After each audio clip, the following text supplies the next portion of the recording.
So ayan, welcome back ulit sa ating munting channel mga kababayan. Ayan at mga kalangga. So nandito tayo sa ating lupang Sinilangan, di ba? Kagabi dumating tayo alas 10 ng gabi kasi mabagal yung bus na nasakyan natin. So ngayon lang tayo nakapag-vlog kasi maga na, kay gising lang natin at kasisikat lang ng araw mga kababayan. No? Sa vlog na ito hindi na tayo makakakyat sa bundok ng Tralala kasi nandito na tayo sa baba. Nandito yung project at nandito na si Papa natutulog kasi nanginginig na daw yung tuhod niya magbaba, no? Pagdating dito sa baba, kurog na ang tuhod sa tigulang. Kurog na ang tuhod sa tigulang. Kaya ito, i-update ko kayo, no? Pakita natin sa inyo yung tinutulugan ni Papa dito sa baba kasi ginagawa pa yung bahay. Ayan yung bahay. Ayan. Ha? Gandara na. Gandara, diba? So, maraming salamat po sa inyong lahat, no? Thank you sa lahat po ng nag-share ng kanilang blessing.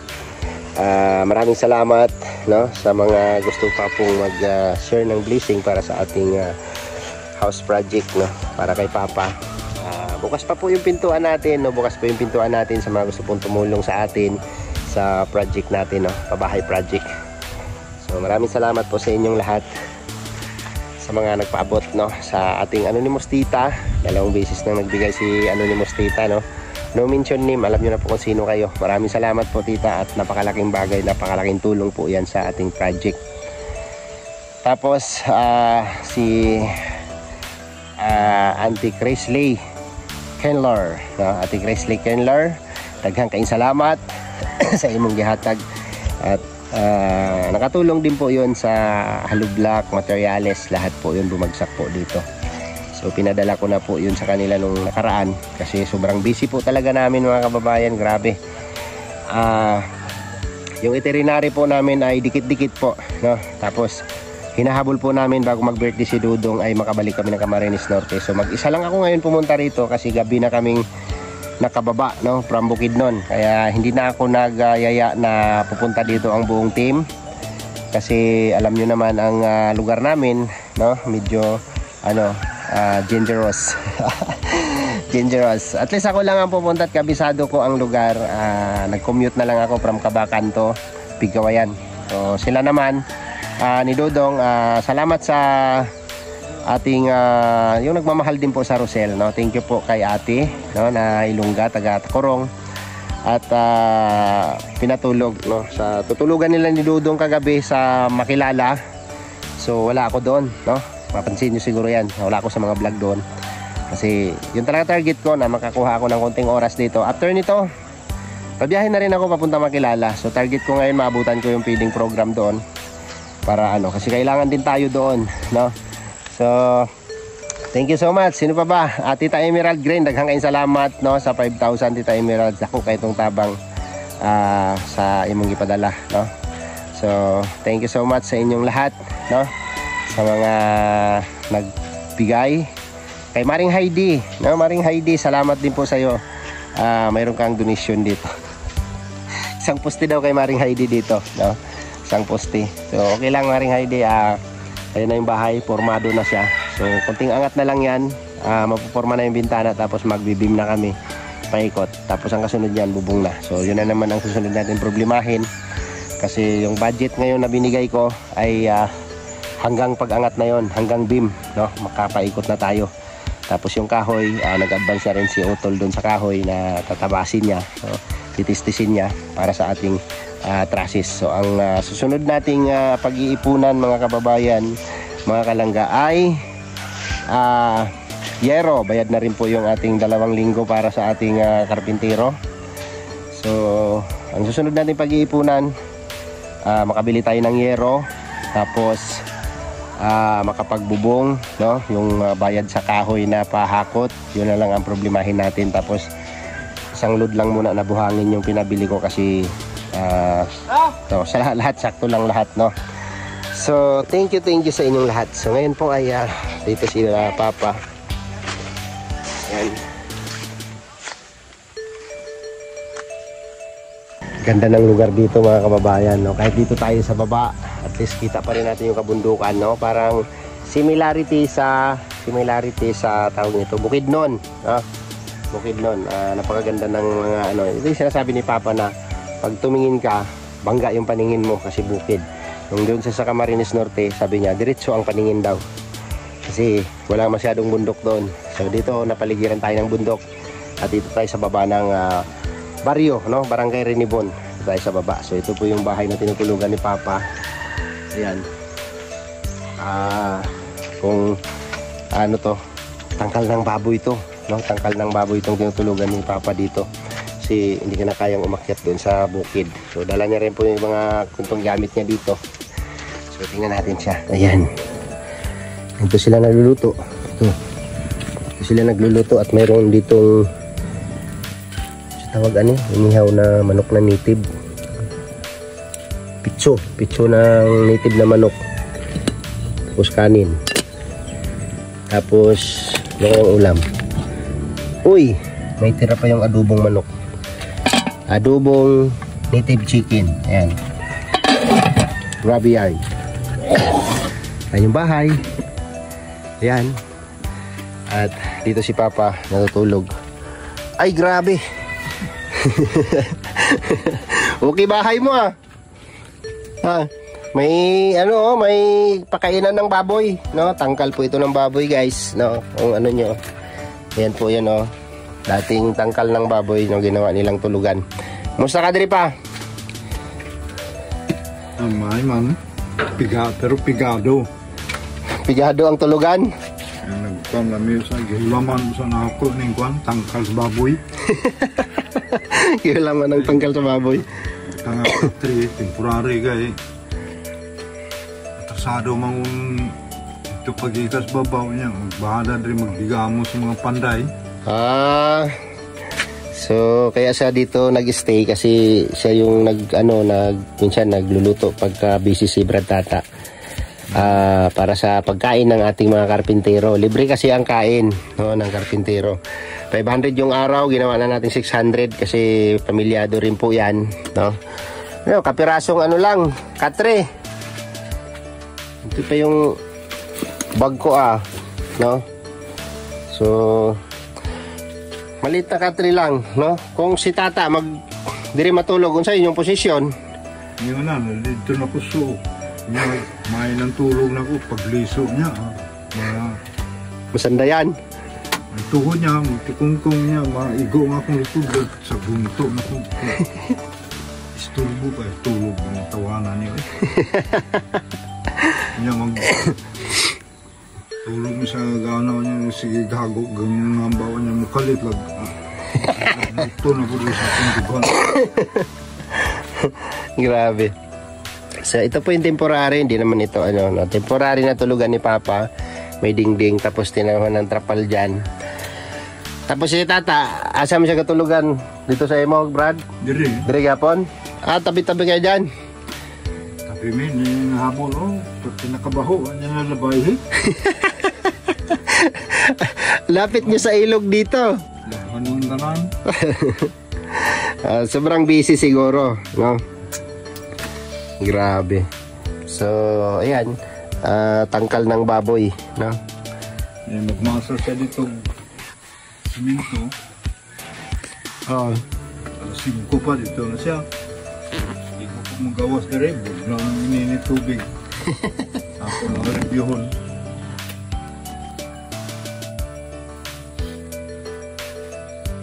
Ang gamit ni mga uban, nilalaan ni mo dire? Ito bubo. Bili ni mo sa bukid? Kaya yung labunon pa ganit ko dito. May mga manok dito, may mga manok ka pa dito? Wala na. Wala na? Lubos na yung galing pa ng dala. Wala ka binlig manok? Wala na. Grabe. Ikaw na lang, Brad. Daghan ka ng ulo. So, ayan mga kababayan, temporary lang yan na tinutulugan nila. For the meantime na ginagawa yung bahay, no? Pero nung hindi pa natin naumpisahan yung bahay at si Tata po, si Brad Tata po, nag-provide yan. May bubong na yan sa diningdingan niya lang. Pero ano po yan, no? Tangkal po ng baboy namin yan noon. No? So, dyan sila, ginawa nilang parang tulugan, no? At yun nga, no? So, nakaporma na yung bahay natin. At kunting kimbot na lang mga kababayan, mabubuo na natin ito. Kapag nabubungan na ito, no, saka naman natin pag-ipunan yung palitada, no. Ang pinaka-target natin dito is mapluringan at mabubungan, no. Kasi ang importante dito ay mabubungan para kahit paano pwede na nilang tulugan. So yung finishing, pwede naman natin yung dahan-dahanin lang, no. Yan lang natin ng pag may budget tayo, no, palitada, ganun, hanggang sa maayos yung bahay. So ayan, kumakain na sila ng almusal. Ano lang ako, sungit lang ko. 900 kamay na order. Ayan, ganito po ang sitwasyon nila dito kapag kumain kasi wala pang lamisa.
Bata.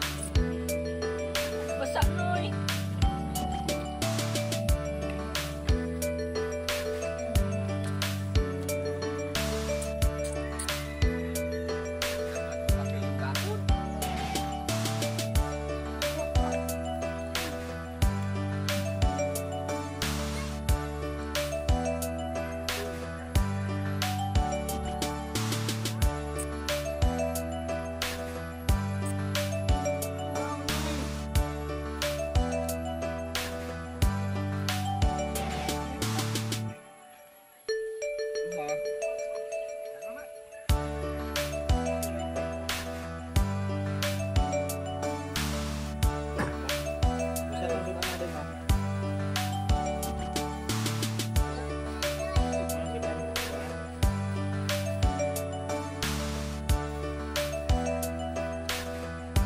Imong kuan.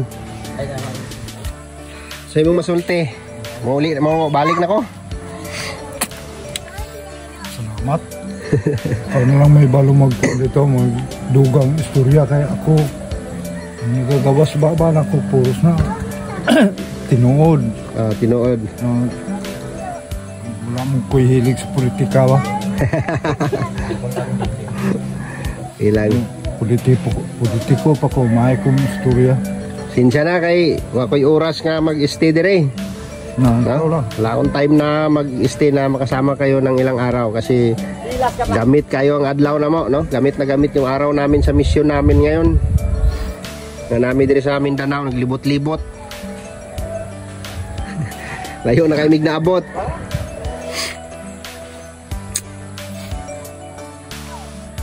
Wala na kay Kwan. Sa may imong mensahe kay Tikla usab. Malang yapon to, kung maluoy siya, matagaan niya atensyon ng sitwasyon ako rin. Siyan lang may balo. Hindi na lang ako magbungat nga. Saan pa diya? Basta bahala na siya, no? Kung unsay Kwan niya. Siya na ibahala. Ano kayo nung pa siya? Yun. So, hayaan na lang natin. Ang importante, maningkamot ta. Komportable naman ko. Kung asa ko i-plaster sa Ginoo, maro tayo ako. Ano kayo nga mag-ambisyon pa ko kay butang ko sa Ginoo nga yung nanin sitwasyon. Nagdawato na ako, hindi ka ni sa iya. Lahat naman tayo may kanya-kanyang kalalagyan, no? Lahat tayo may kanya-kanyang sitwasyon. So, duha ra magud ang tao sa kalibutan, no? Dato og pobre. Gusto ko pa gani nga tawagong pobre. Kaya nga, sumala sa kasulatan ng Ginoo si Kristo nga bulahan kamo mga kabus kaya makakita kamo sa Diyos. Bulahan nga ang pudi isgutan diya nga bulahan ang mga dato. Kabus lang. Ang kabus na may piyari at musa ni taga-atensyon sa akong Ginoo pag-anto niya sa kalibutan. Basta yung tiwala lang natin kay Lord ang huwag nating alisin. Ano nga kabus ko kabusta ipainom lang ko ngayon kay na may pangakong Ginoo nga bulahan ng mga kabus. Mas mapalad ang ano to? Ang Tagalog pa? Mas mapalad ang mga mahihirap.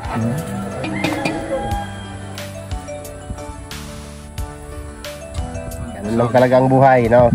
Importante mamuhay tayo ng maayos na matubang ko kalisod sa mapiki ko, dili ko yung mga mabalaka ko na may Diyos nga suporta.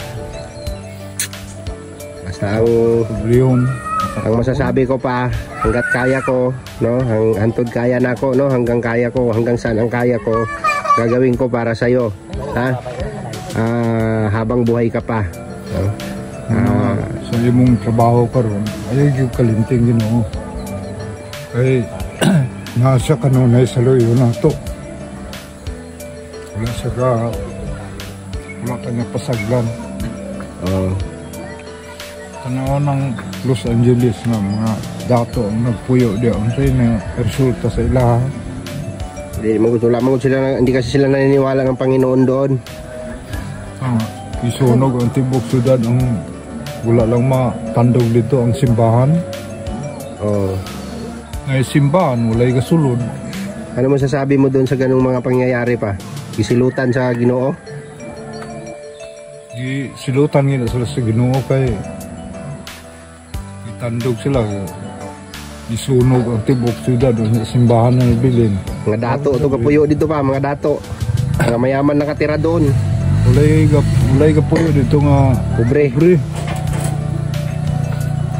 Pero tunaw, no? Tinunaw ng apoy. Manay segunda sa Sodoma o Gomora ang gisunog sa Diyos. Yun sa Diyos sa unang panahon. Kung doon ay 5 katao nga maghinulsol, dili na ko dayon ng pagsunog sa Sodoma. Kanya kaya wala man ang matuman, isa raman ang nakatuman. Nasa kadako ka syudad, isa lang ang naluwas. Grabe, no?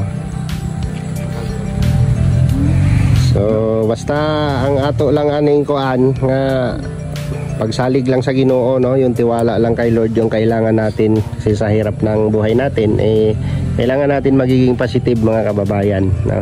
So sa akin, no, masakit mang isipin na dumadaing yung isang tatay, no, na alam naman nating makakatulong. May isa siya sa anak niya na nakikita naman nilang parang nakakatulong talaga, no, makakatulong kung tutuusin. Pero ganun pa man ay hindi natin mapi-place ang lahat ng tao, no, anak man yan or ano. So para sa akin, nagpapasalamat ako sa mga hindi ko man kayo kaano-ano, no, hindi ko kayo kadugo. Malaking pasalamat ko sa inyo, no, nakita ninyo yung aking pangangailangan at nag-share kayo ng inyong mga blessing, no. Maraming salamat po sa inyo. So masakit sa dibdib mga kababayan, no? Masakit sa dibdib. Ako pinipigilan ko po na maluha kasi ayaw kong ipakita kay Papa na iiyak ako dahil sa kanyang kalagayan, no? Gusto ko makita niyang positibo ako lagi, no. Kasi masakit po isipin na ang isang tatay ay laging kumbaga nanlilimos ng atensyon sa kanyang anak. Pero ganun pa man, wala ko kami magagawa, no, kung ganun po talaga ang mindset ng aming kapatid. So, tuloy lang ang buhay para sa lahat, no, lahat ng mga taong tumutulong, no, at nagsishare ng kanilang blessing at pagmamahal para sa ating mga kababayan. So itong bahay na to mga kababayan, tinuturing ko po itong pinakamalaking achievement ko sa aking charity work kapag ito po ay matapos natin, no.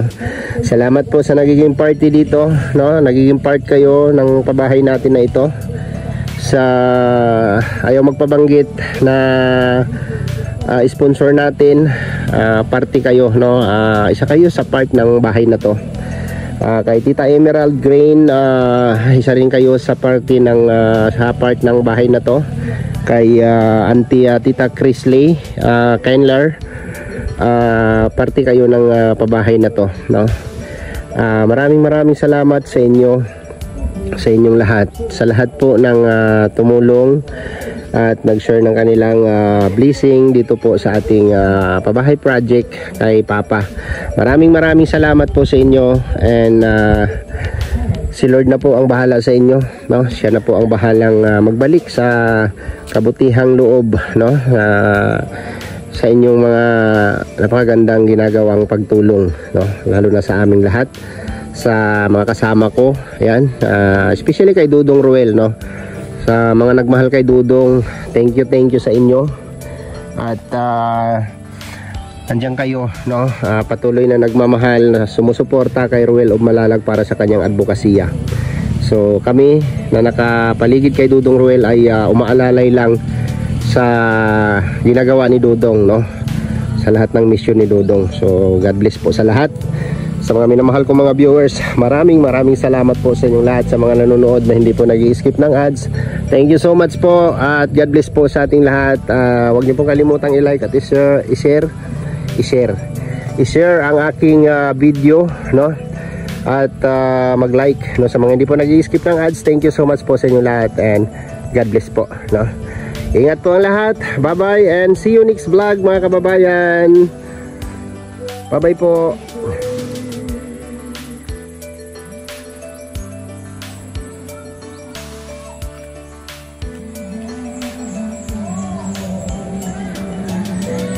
Hello.